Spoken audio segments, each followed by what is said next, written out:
अस्सलामुअलैकुम नाज़रीन, धरती टीवी में भली कार मां आया मंजर अजीज सब खां पहिरियां शामिल कंदासीं हिन वक्त जूं हेडलाइन।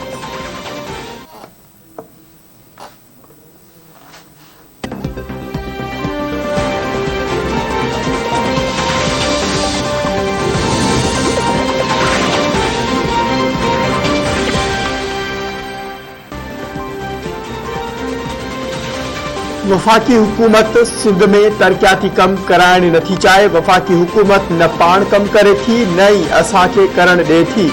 नून लीग खे बि सिंध में का बि दिलचस्पी न हुई। सिंध जे वॾे वज़ीर सैयद मुराद अली शाह चयो आहे त ग्रीन लाइन ठाहिण लाइ सिंध सरकार वफ़ाक सां पूरो सहकार कयो।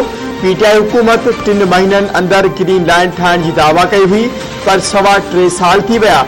ग्रीन लाइन मंसूबे जी लागत 16 अरब रुपयनि सां शुरू थियल मंसूबो 35 अरब रुपयनि ताईं पहुची वियो, पर अञा बि मंसूबो मुकमल नाहे थियो। MQM इत्तेहादी पार्टी रही चुकी आहे। माज़ी में साणनि तजुर्बो सुठो नाहे रहियो। MQM त फ़िलहाल मुत्तहदा जी बानी खे मञण लाइ तयार नाहे।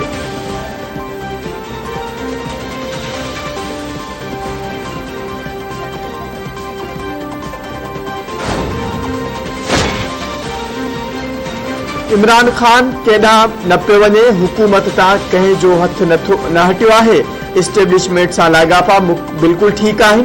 नवाज़ शरीफ वतन वापसि अचे त पंहिंजे खीसे मां खेसि टिकट कराए ॾियण लाइ तयारु आहियां।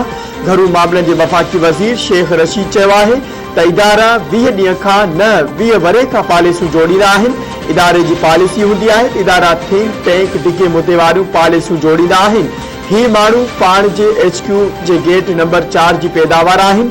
शेख रशीद चयो आहे त नवाज़ शरीफ वतन अचणु चाहे त हू खेसि पंहिंजे खीसे मां टिकट ॾियण जी आश करे थो ऐं खेसि 24 कलाकनि में वीज़ा जारी थी वेंदी। TTP सां सिधी रीत न पर अण सिधी रीत राब्ता आहे।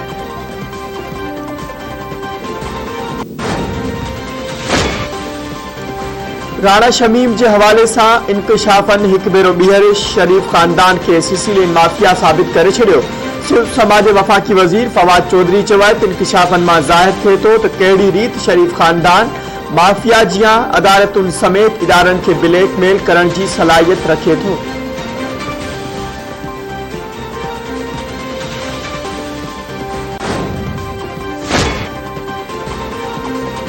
वज़ीर आज़म Imran Khan national security committee जो इजलास सुभाणे तलब करे वरितो। वज़ीर आज़म जी सदारत हेठि वेठल इजलास में क़ौमी सलामती बाबति मामलनि ते गौर वीचार कयो वेंदो। सलामती कमेटी खे ताज़ी सूरतहाल बाबति ब्रीफिंग ॾिनी वेंदी। इजलास में अस्करी क़यादत ऐं सीनियर वज़ीर शिरकत कंदा। घरू वज़ीर शेख रशीद, सूद समाज वज़ीर फवाद चौधरी ऐं मोहित जोसेफ बि इजलास में शिरकत कंदा।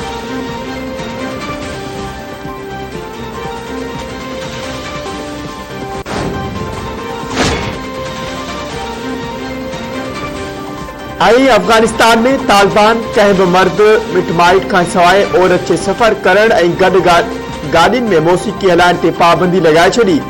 नेकी खे थी वठाइण ऐं बुराई खे रोकण वारी वज़ारत पारां जारी कयल नोटिफिकेशन मूजिबि ड्राइवरनि खे रुगो बाहिजाब औरतुनि खे सवारी जी आछ करण जूं हिदायतूं जारी कयूं वेयूं। 72 किलोमीटर खां वधीक सफ़र करण वारे कंहिं बि औरत सां जेकॾहिं को मिट माइट न हूंदो त उन खे सवारी जी आछ करे न सघिबी। TV चैनल ते औरतूं वारा ड्रामनि जी नशरियात अॻु वाटि ई बंदि कराई वई। औरत साफ़िन खे हिजाब पाइण जूं हिदायतूं।